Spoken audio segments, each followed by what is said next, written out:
Well, I hope most of us are here, and we should start with our discussions or maybe interaction. Welcome to Young Business Leaders Academy. Today's topic of interaction for all of us is leading in AI-enabled world. AI is the buzzword nowadays. We all know it, and it is something which people use quite a lot. If I don't know, I mean, if you read newspapers or books, etc., many years back, almost 200 years back, in 1800s, when these knitting machines, so people used to knit by hand till that time, and in 1800s, these knitting machines came into the picture, and things became more automatized, which means that we had these stocking frames, which is a knitting machine. And people used to use these stocking frames to, the industries used to use them for knitting yarn and produce clothes, etc. And British people used to attack them and destroy these machines. So in 1812, British Parliament felt forced to pass the Destruction of Stocking Frames Act. Under this act, destroying a machine became punishable by death, and many people were executed over the period of time. So this was one type of a paradigm shift where machines came into the picture and people were replaced by these machines. Now we are facing another paradigm shift, which has a big potential of replacing human beings with kind of machines. And these machines are intelligent machines, which means that they have a capability of taking some decisions, although it is based on data, we will soon see. But history is witness that, whenever we have some product which is knowledge-based, at the end of the day, it is that product which is going to prevail. So in place of, like Britishers did many, many years back, so in place of working or attacking these machines and thinking that, they will not be successful at the end of the day, we feel that we should be ready and use these tools to become better in whatever we are doing. Especially you guys, you are going to be future leaders, and you are going to join a few companies, and there you are going to lead your team, and maybe after a while the whole company or the organization. So AI, if you are AI enabled, it is possibly going to help quite a lot to all of us, right? So this is the we will keep this in mind while we go through rest of the slides. And if you have any questions, you can please feel free to ask and interrupt in between as well. So the question which arises is, can machines think? I don't know whether you know this person. Have you seen this movie, The Imitation Game? This movie is about, yeah, perfect. So this movie is about this man who is considered to be the father of computer science. He was a British mathematician, cryptographer, and computer pioneer. And his name was, anyone who can help us? No. Alan Turing, yes. Alan Turing. Yes, his name is Alan Turing. And in his essay, Computing Machinery and Intelligence, which is a legendary essay, I think you can always, it's free of cost, you can download it and read it. There he asks this question. The first question is, can machines think? And he gave a very short answer right at the beginning of his essay. And he says that if we ask this question this way, this question cannot be answered because the term thinking is very difficult to define. Now, we will see what thinking is. We all will try to participate in that. But, there are other, so before we move into it, let's look at a few more things which happened in history. There is, do you know a place called Kitty Hawk in North Carolina in the US? Kitty Hawk, do you know this is famous for what? So in aviation industry, so in aviation, for many, many years, people were trying to find ways to fly, right? But the Wright brothers I think you know the name, Wright brothers. In Yes, yes, sir. 1903, So, they took the first flight in Kitty Hawk, right? And that was a time when the technology took off. And for these years now, we can boast our claim that it worked very well, and people can now travel from one place to another place. This history is very important for all of us to understand that when it started and how much time it takes. This is sometimes also called as Kitty Hawk movement, which means that why everything is about to start happening fast. We know that now the world is changing quite fast. So once a technology comes into picture, because of our well-networked world, it moves around. All of the people around the world start experimenting with these technologies, and it becomes better and better over the period of time. So there are three pictures over here. This is Alan Turing. He is also Alan Turing. And this is what he says. What do we mean by thinking machine? So Alan Turing says that if we have a wall over here and a person starts chatting with somebody who is other side of the wall, so we have two possibilities. One is that there is a person. Second, that there is a machine. Right? We will say that the machine is capable of thinking if the person across the wall starts sending messages, and this machine is capable of understanding those messages, and it starts replying to those messages. And this person must not be able to find out whether across the wall is a machine or a person.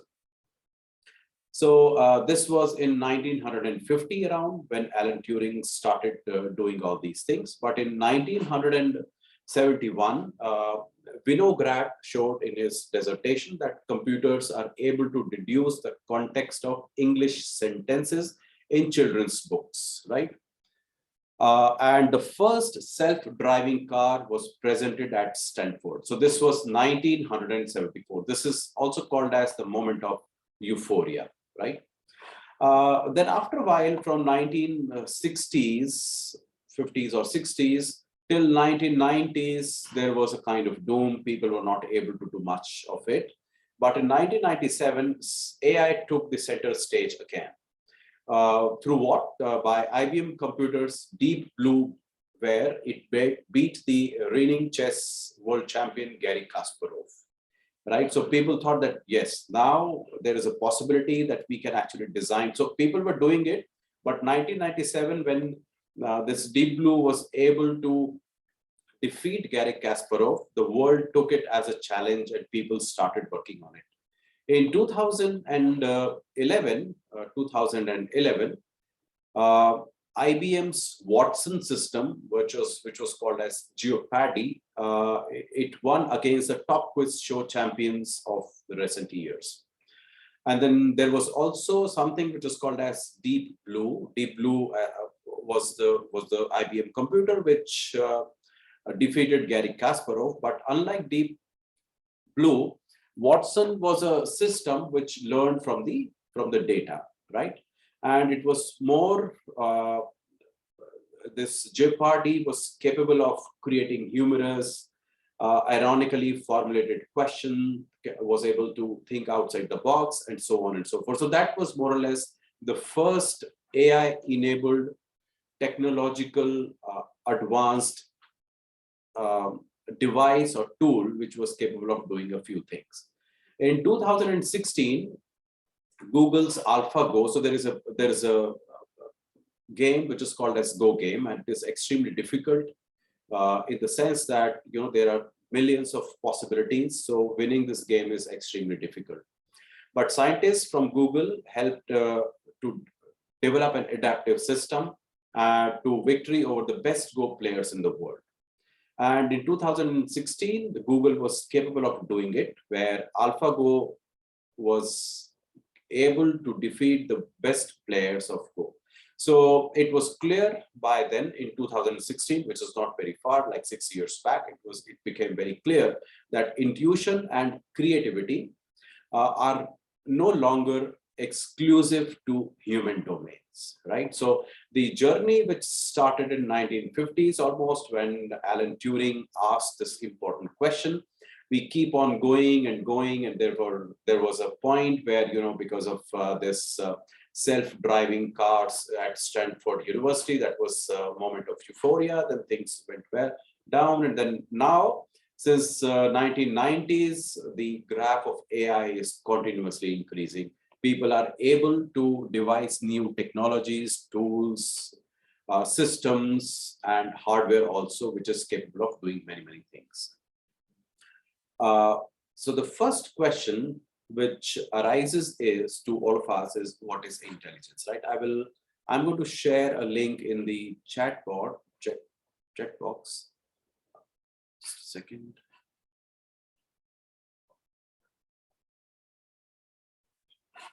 So here, yeah.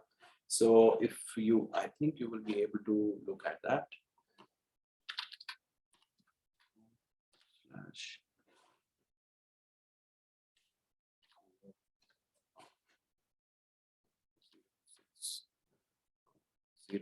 0521-1.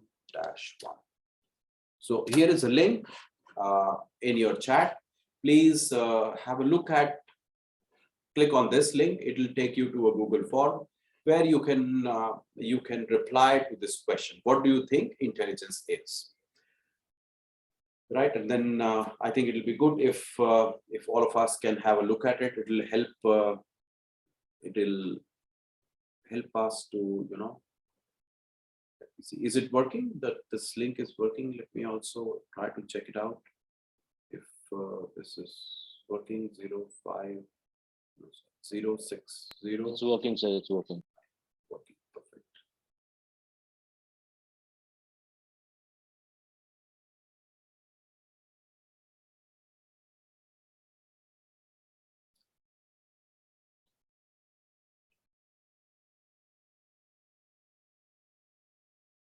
All right, so first response we have received, and it says ability to apply knowledge. Then outcome of EQ, which is emotional quotient, and IQ, intelligence quotient. The ability to acquire, implement, and update knowledge. Perfect. I think all of them are correct answers. We'll wait for a few more seconds for others to participate. Ability to adapt to changes in environment, right? Ability to comprehend the knowledge and apply it. Perfect. So intelligence is the ability of a person to learn, think, and understand things. The ability to learn or understand or to deal with new or trying situations, which means new situations. Ability to solve problems or make decisions. The ability of thinking and solving problems. Ability to learn. Intelligence is ability to understand and learn something new.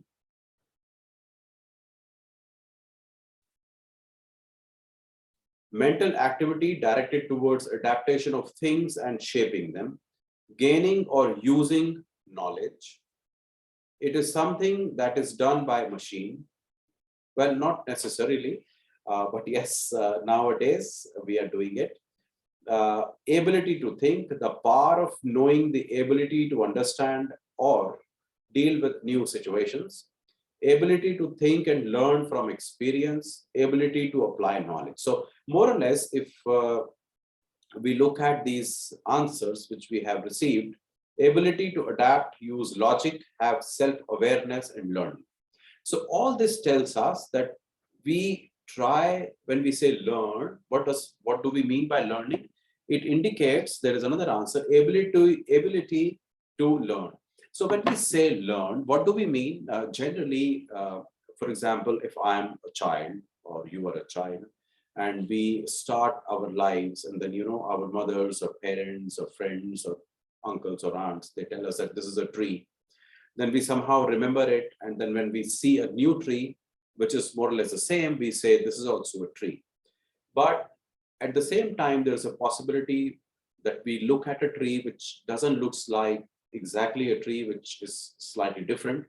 In those situations, what happens that, we have to extend our learning. And this is exactly what all of you are saying. All of us are saying that it is a kind of our capability of extending our knowledge of whatever we already know. We have another answer. Intelligence processes allow decisions to be made about priorities and tactical options, ability to understand, learn, and apply our knowledge in best possible way. So all of us are saying that whatever we know, if we can somehow extend it, that we will call as the intelligence, right? And it requires, most of you say that it requires something which we call as the knowledge, right? So there are multiple, all of these definitions are correct in one way or the other. We have another answer, so and then we'll move ahead. Intelligence is power how we perceive and how we take them into action after learning. Ability to acquire skills, ability to work and receive information, to make decisions, right? So this is all, we all are on the same page. We say that intelligence is something which we can utilize to reason and integrate the knowledge. And once we integrate the knowledge or once we connect the dots, those dots are going to help us in understanding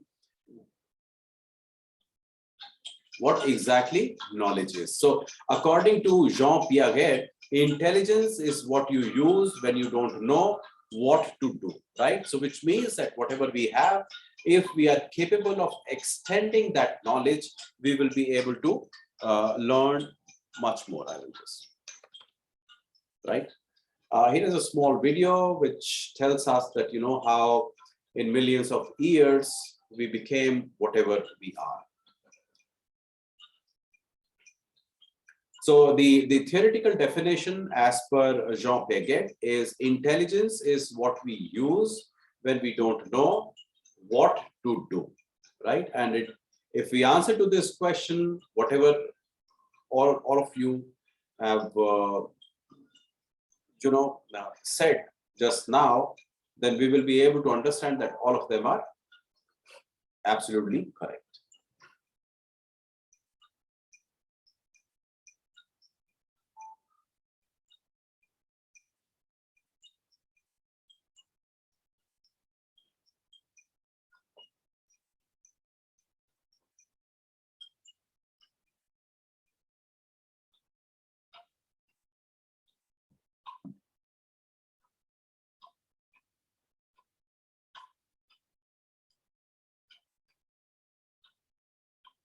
You want to see the whole video or should I move ahead?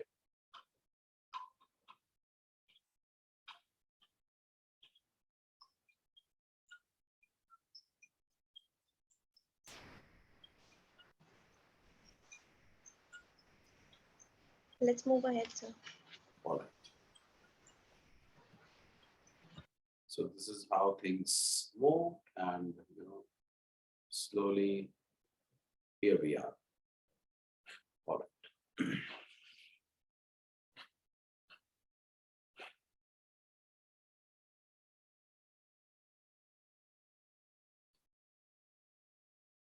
Nowadays, AI is capable of identifying, for example, certain cancer cells. The computers with AI capabilities are more accurate than best doctors in the world. We don't have to count the average ones, but they are far more accurate than the best doctors in the world in identifying cancer cells. They can now beat us at nearly infinitely complex board games, for example, Go.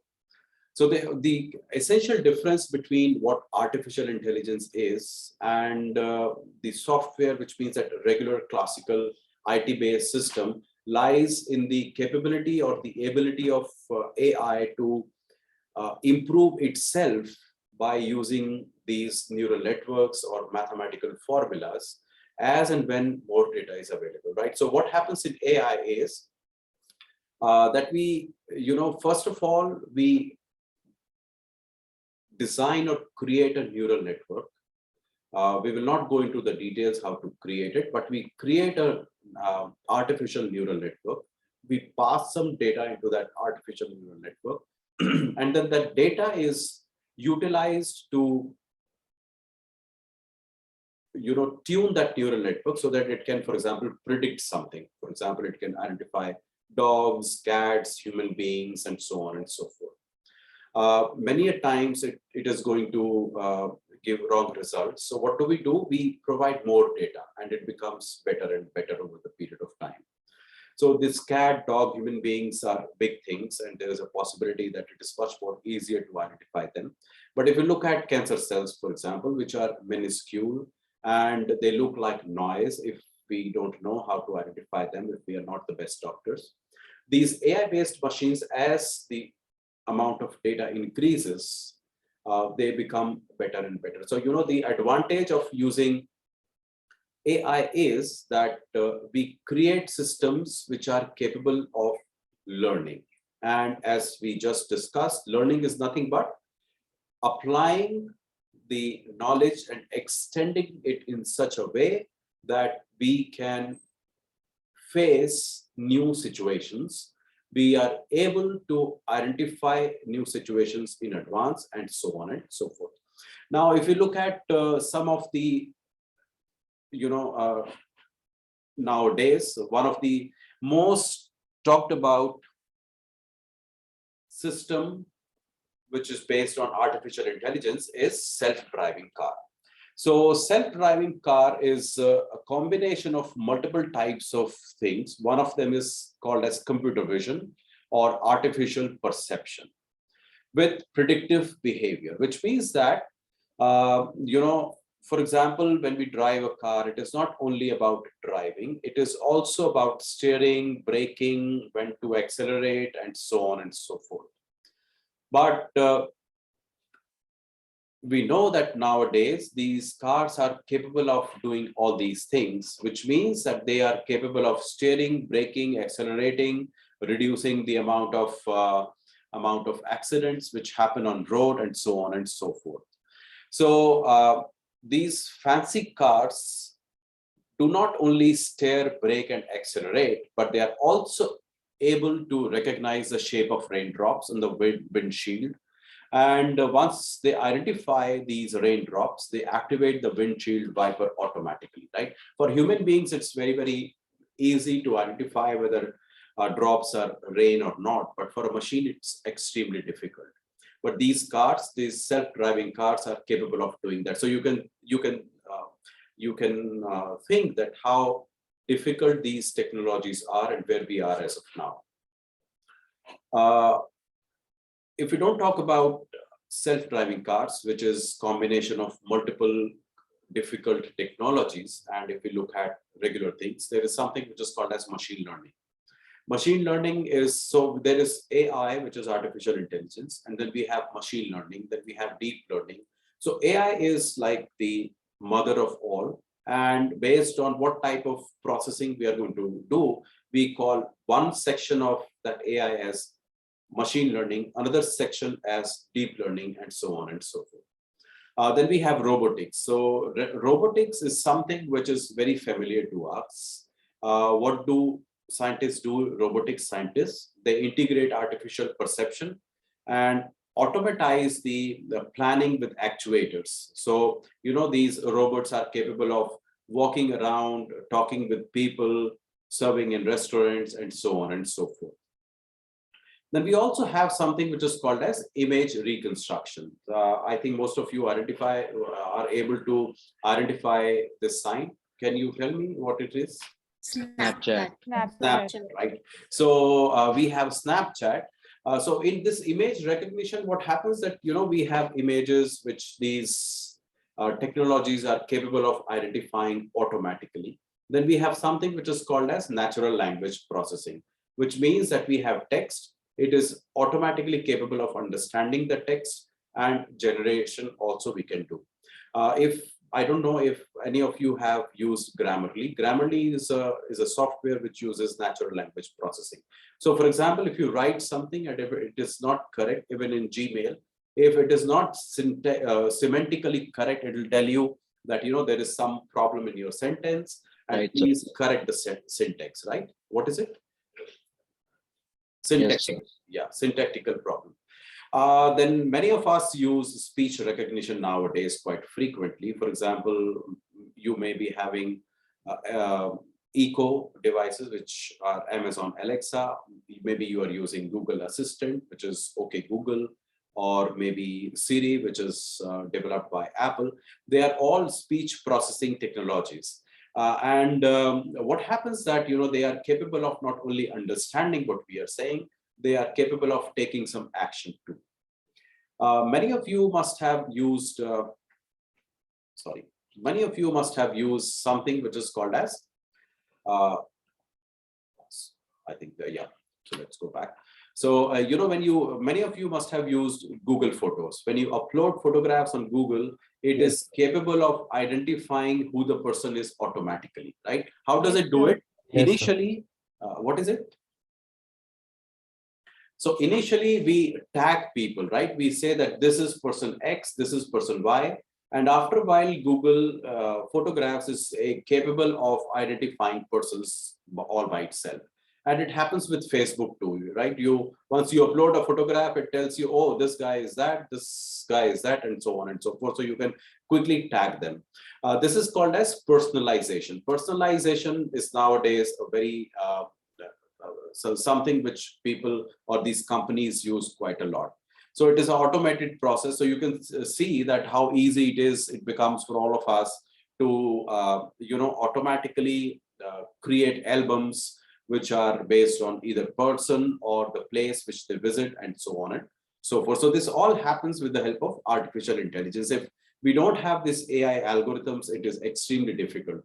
Mathematical algorithms take a lot of time in identifying places and so on and so forth. So this was the Facebook thing. If the AI doesn't stops here, right? This is a building which is called as, the name is very difficult, Elbphilharmonie, right? It's in Germany. So this is the largest of 3 concert halls in Elbphilharmonie. And it is a product of something which is called as parametric design. It is a process which designers use with algorithms to develop the form of an object. And this whole building was designed with the help of algorithms, right? Some of them were AI-based algorithms as well. So parametric design is a system which allows us to play with certain parameters and create different types of outputs and forms and so on and so forth. So it's a programming language for architects. Now this is the inside of the same thing, right? If you go to this this link over here, you can find more details about this concert hall. This particular concert hall has something very unique, which is that the orchestra is going to be over here, and all of these people, without having any surround sound system, they all can hear the voice more or less of this, with the same magnitude, right? It is designed in such a way that echoes reaches to each and every seat in such a way that you feel as if you are sitting on the first seat only. Here is a small video which is when this was opened, right, many years back.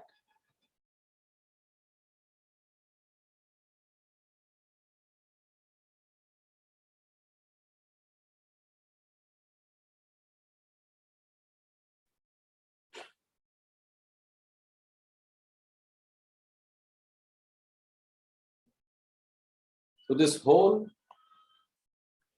concert hall was designed with the help of algorithms, right? It's not one algorithm. I mean, they played around and so on and so forth, but they designed something which was not possible only a few years back. So this is what AI we can use for, we can use it for identifying faces, we can use it for identifying voices, we can use it for identifying text, we can use it for designing buildings, self-driving cars, and so on and so forth. So there are many options which we have, and we can utilize AI in any of the things. Now, I'm going to ask you another question. What is an alloy? I feel that many of you must be knowing it. What an alloy is? Anyone who can answer in the chat? What do you feel an alloy is? Alloy is A mixture of different metals. right. It is mixture of different things, different materials, right? In a proper ratio, sir. Right, in correct ratio. Otherwise, it may not lead to the correct results, right? Do you know what it is?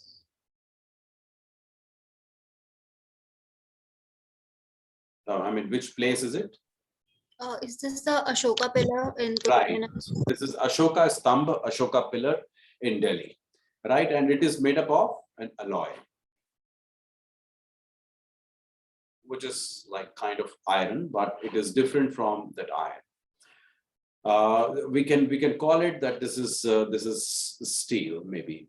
I'm not sure what it is, but so steel is one of the alloys which we have proof that even in 16th century BCE, which is like 2000 now and 1600, so around last 3500 years, people are using steel, which is a combination of iron and carbon. And the reason why people use steel is because it is very strong and it can long for very, very long time and so on and so forth. There is another very important field where alloys are utilized, and that field is medicine, right? What happens that we have multiple medicines, and then there are people who combine two or more drugs and create a single medicine. And the advantage of creating a single drug is that it is more beneficial than a single drug. First. Second, if, for example, you are utilizing, you have to take multiple medicines, and if they come in combinations, the number of medicine decreases, and there is a possibility that person forgets less taking those medicines. And then chemotherapy drugs, they are very toxic in nature, and they produce potential fatal side effects. But when doctors or pharmaceutics, they combine them with another drug, which reduces the impact of side effects and can make the treatment much more effective. In other cases, chemotherapy drug may only be designed to target a particular biochemical pathway. Now we have T-cell medicines, etc. also, where they attack that particular part of DNA, which is producing those effects, right? So alloys in medicine are extremely important. Now, why are we talking about alloys? The theoretical learning prepares us to understand many nuances of our lives, right? Such as by knowing multiple things, theoretical things, we can find out how the team works, how we act in home, and so on and so forth. But if we rely only on whatever experiences we have, and if we, for example, don't watch movies, don't read books, don't talk to people, it will be very, very difficult to have first-hand experience of everything. And therefore, this alloying in our life also becomes a very important point, where we try to learn from different sources in different ways. Some things we experience firsthand, some things we get from reading, few things we understand by communicating with people, few instances we understand by watching movies, and so on and so forth. So addition of knowledge helps us to become better leaders, right? People who are exposed to multiple types of experiences are always better than people who are living a very narrow life. So this alloy, the principle of alloy plays a very important role in our life, right? We should be open to different type of experiences. We should be open to meeting different type of people. We should be open to many, many more things. And we should also be capable of understanding whatever we are doing in the class, whatever we do outside the class, whatever we do at our workplace, whatever we do at home, and so on and so forth. So, if we have exposure to multiple things, we will be able to recognize the abilities of multiple individuals, and this will help us in assigning different tasks based on the capabilities of that particular individual. So a leader who is capable of making sure that skills are put to maximum use while the members enjoy the work, which means that you assign the work which a person likes. If, for example, you have 20 people in your team, and suppose I am the leader of that team, and I don't have exposure to different things. There is a very high, or I'm against few things and I'm for, which means bias, I'm biased. Then in that case, there is a very high possibility that I will not be able to assign work to people who are good at what. Now, as we said few minutes ago, that these are some alloys which we use to create few things, etc., etc. So as we said, the AI is something which is driven by data. More data we have, there is a possibility that our system will be far better than what it was initially.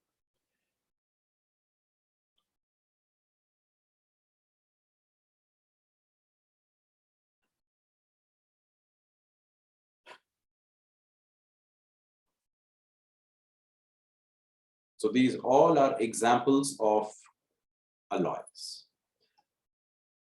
So let's come to our topic of the day. Everything else was also related to it.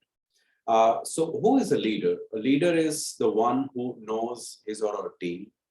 He knows that the people are key to success. So for example, if you are a team leader and you feel that everybody else is below me or beneath my dignity or whatever, I mean, they don't know whatever I know, in that case we will not be able to succeed as a leader. So we should understand one thing, that the key to success is that it is not the amount of paraphernalia which you have, but the people who are going to help us. And it also, leader is the one who focuses on helping the team, and he or she is not led by force but by can you fill this up? So he is who knows the team, who knows the people, that teamwork, yes, which is like the second point, knows that people are the key to success. So he is not led by force, but by knowledge and information, right? So let us consider a person who possesses excellent, for example, engineering skills with an ability to explain ideas very clearly, right? So these type of people are very valuable than someone who only has engineering skills, right? If for example, I am an engineer and I'm capable of, I'm an engineer, and if I'm capable of explaining whatever I'm doing in simple ideas to laymen, then I'm going to be more valuable to my organization than somebody who is only an engineer, right? And if we add, for example, empathy, humility, resilience, knowledge, outlook, exposure, initiative, drive, technological know-hows, then that type of person becomes incredibly valuable for the overall system, right? By example, yes, do not lead by force, but by example, correct? So the point is that a leader is one who helps people to, once you have that capability, suppose you are an engineer, that it is the responsibility of the leader to make sure that he inculcates or tries to convince people to be more humble, more empathetic, resilient, and so on and so forth. So how does AI is going to help in all these things? What do you feel? What do we mean by leadership with AI? I'm going to I have shared another link to Google form. If you can open it and quickly fill it up. I will also open it here so that we all understand what it is all about. 1-2.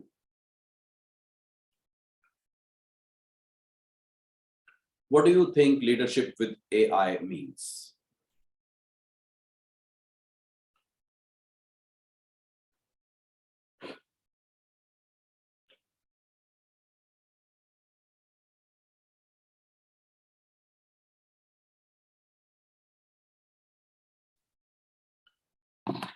Are you able to open this?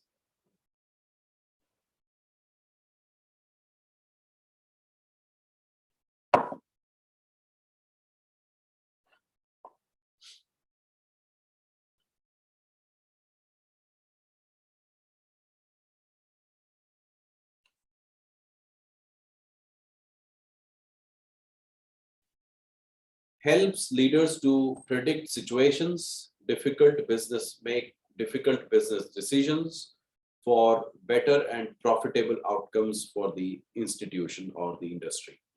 Balance the technology and human in the AI age. Leader must be quick, access and evaluate leadership mindset and ability to innovate something new in the changing world.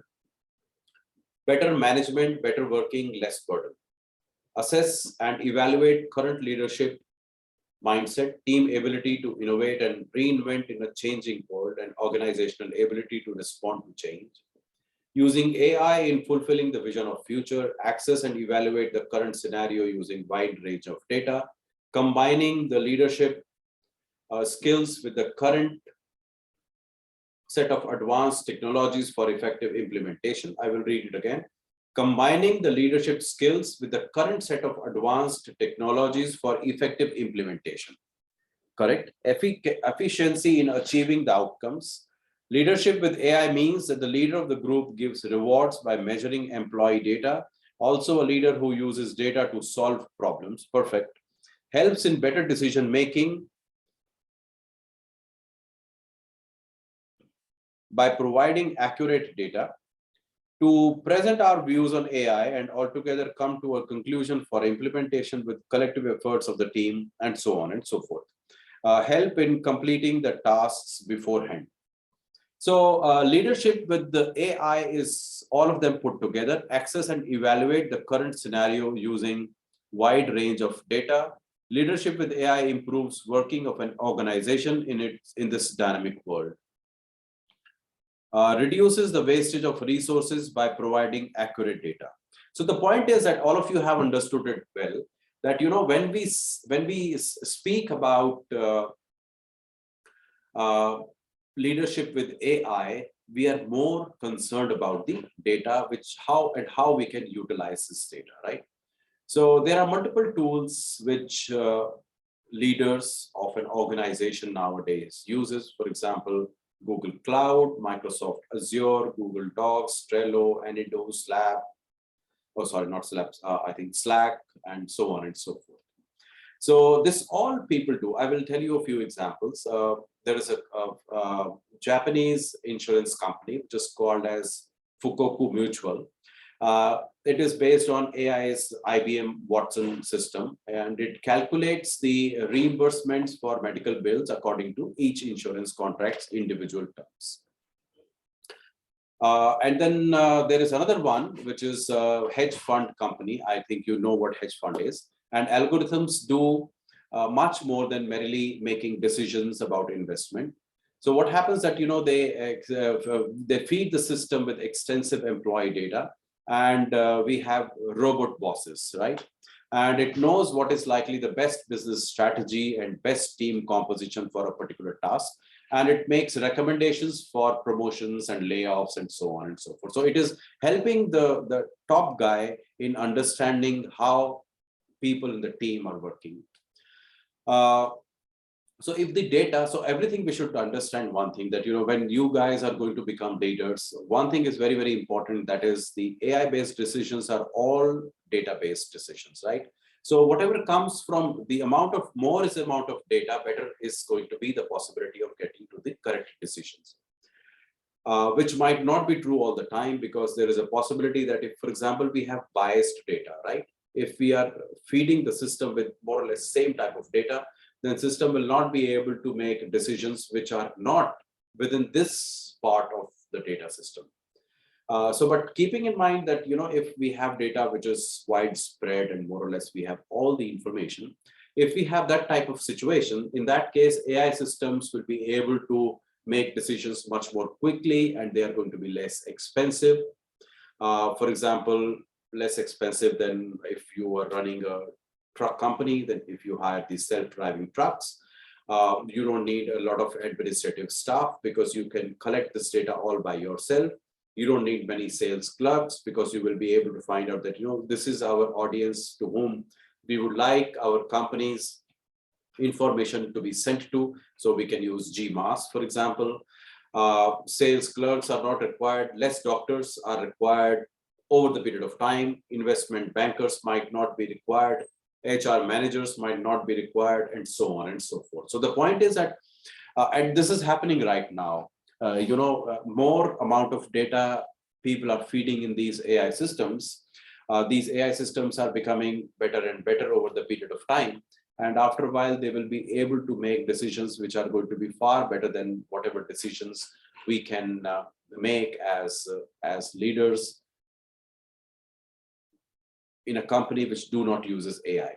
Now, if suppose this is going to happen in a very long time when we don't need investment bankers, HR managers, etc., etc. But as of now, we need all of them. And suppose you become the chief of human resources. In that case, there are two possibilities that, we use these AI-based tools or we do not use these AI-based tools. There are a few examples. I think you must be able to identify more or less these. Yes, this is AnyDo. This, what is this, anyone? Microsoft Azure. This is Google Cloud, Slack, Trello, Google Docs, right? Have you heard of a framework which is called as Kanban? So it is a framework which is utilized for agile implementations, DevOps for software development. And it requires real-time communication of capacity, and it helps in being fully transparent at work. So in Kanban type of presentation, which is, if you use Trello, you must have seen it. Trello uses Kanban boards. They are represented visually, allowing team members to see every state or every piece of work at any given moment of time. Although this Kanban was initially utilized by manufacturing industries, but now people have rethought everything. And this Kanban framework is utilized more or less everywhere. If you are, especially for those who are running teams. So when you become a team leader and you start utilizing this Kanban framework, so this was the original Kanban board. Now all of them uses more or less this type of technology. It helps in 4 ways. One, it gives you a possibility of visualizing the workflow, right? For example, you have a team which is divided into 4 levels. Once this is over, this team is going to move their piece of work to the next one, or over here, and so on and so forth. So anyone can visualize how the work is flowing over the period of time. It also limits the work in progress because, once something is assigned over here and this team knows that this is what I am supposed to do, they will be able to concentrate only on or focus on whatever they have to do only, and then move it to the next level. It also eases the overall process of flow. So, the focus is on the flow of work, and it helps in continuous improvement. So once you become leaders, there is a very high possibility that you will be utilizing this, if not this Kanban board, at least the Kanban framework, to communicate with your teams and so on and so forth. Because at the end of the day, all of us, whoever are the leaders in any institution, we are answerable or accountable to the work which is given to the leaders. And it becomes extremely difficult for a leader to look at many things, because there are going to be teams, and those teams are going to have another teams, and so on and so forth. So visualizing workflow is a technique which can be utilized quite a lot by leaders for ease of work, and so on and so forth. Now, let us look at some data. There are research journals. All of you have completed your undergraduate, so I know that all of you know what research papers are. So if you look at this data from some time between 1995 onwards, the number of papers published in artificial intelligence are exponentially increasing, which indicates that the amount of research which people are doing in this particular area is increasing exponentially, which means that, you know, very soon, or we are at this at the moment also, we are able to see we are able to, you know, reflect upon it and see the type of things which are happening in the world. So with the exponential increase in research, many things are becoming automated with the help of AI. So AI based automation is happening quite a lot. And if you look at the annual investment by venture capitalists in AI startups, you can see that till 2010, more or less, it was extremely low. But if you look at these two, although this is moving ahead exponentially, but venture capitalists started putting a lot of money in AI startups right from 2010. And this trend is also increasing more than exponentially, right? You can see that there is a quick rise in AI startups. And this is the reason why now we have these all companies, small companies, which perform many tasks with the help of AI-based things. If you look at, this is data from monster.com, which is a company where people apply and companies also come and they hire people. So these are the job listings, and here are the years. You can see that between 2015 and 17, this is slightly old data. I couldn't find the new one, but we can see that, you know, this trend is increasing still. So you can see that machine learning based jobs were increasing, and nowadays it is same for deep learning, right? In 2016 and 17, although we had computers which had capability of number crunching very fast, but now we have still better computers which can perform that task far more superior than they were doing in 16s and 17s. So this deep learning based, you know, jobs are more in the market. The difference between machine learning and deep learning is that deep learning based algorithms are capable of becoming better all by themselves. We provide data, they understand data and create a neural network all by themselves, which keeps on becoming better and better as time passes. So we can see that the number of jobs are increasing for those who know what AI is and are capable of utilizing it as well. As leaders, it is not that you have to actually code and write programs, but if we get exposure, as we said earlier, that, you know, more exposure you have, better person you become. So if you have exposure to AI, etc., it is going to make you a better leader than if you become a leader without know-hows of AI-based systems. This is the data revenues from artificial intelligence for enterprise applications market worldwide from 16 to 2025. You can see that, you know, the revenues are increasing exponentially, and by 2025 they are going to be extremely high, right? So this is the right time to invest our mental powers in AI-based understanding how AI works and understanding about data sciences and so on and so forth. So by understanding or whatever we have looked at till now, now the question arises, how to be a great leader. One of the possibilities is that, you know, you join LMTSoM School of Management, learn the fundamentals. We will teach you how to analyze data, use multiple tools, use contemporary techniques, and so on and so forth, and become better than whatever you are as of now. Before we move ahead, you know, we know that the company Amazon, and one of its product is Eco. So, you know, Amazon is putting millions of dollars in the development of this Eco device, because they knew that at the end of the day, it is going to be helpful quite a lot. And they started doing this personalized recommendation system in 1998. And now they have a very rich data, which they can utilize to in their Eco devices. So if you have an Eco device, then that device, Eco device means where you say, I think, hello Alexa or something like this, I forgot. Alexa, you call it Alexa. And for example, you say, Alexa, add to cart something, it will quickly add that item to your Amazon cart. So these things are happening. And there is something which is called as do not pay. It is a legal advising bot. We call it. Technically they are called as bots, which is a program. So a young student from Stanford University, he developed this do not pay bot, where, for example, you book a ticket in an airline and something happens and they don't return your money, then you don't have to go to the lawyer. You go to this do not pay and write whatever you have faced, and then it is going to create a legal document for you, and you can produce in the court, and then that court is going to take decisions on that.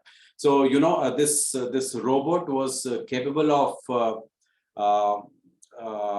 helping at least 4 lakh people in these last 6-7 years. So the point is that we have all these new technologies which are coming, and as leaders we must be aware, not only aware of that, but we must be capable of utilizing them. So Andre Sorman Nilsson, who is a futurist and innovation strategist, he said that what we should be more concerned about is not necessarily the exponential change in artificial intelligence or robotics, but about the stagnant response in human intelligence, which means that although we all know that AI-based things are increasing, we should not be worried about it. We should be worried about ourselves. We should be capable of understanding and ready to utilize them and make them our power to lead the world far more better than whatever we are doing as of now. Thank you very much. Now it's the floor is open. If you have any questions, please feel free to ask.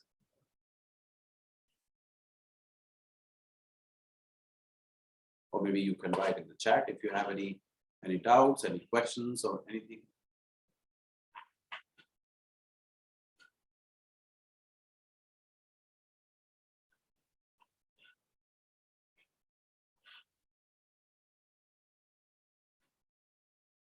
No, sir.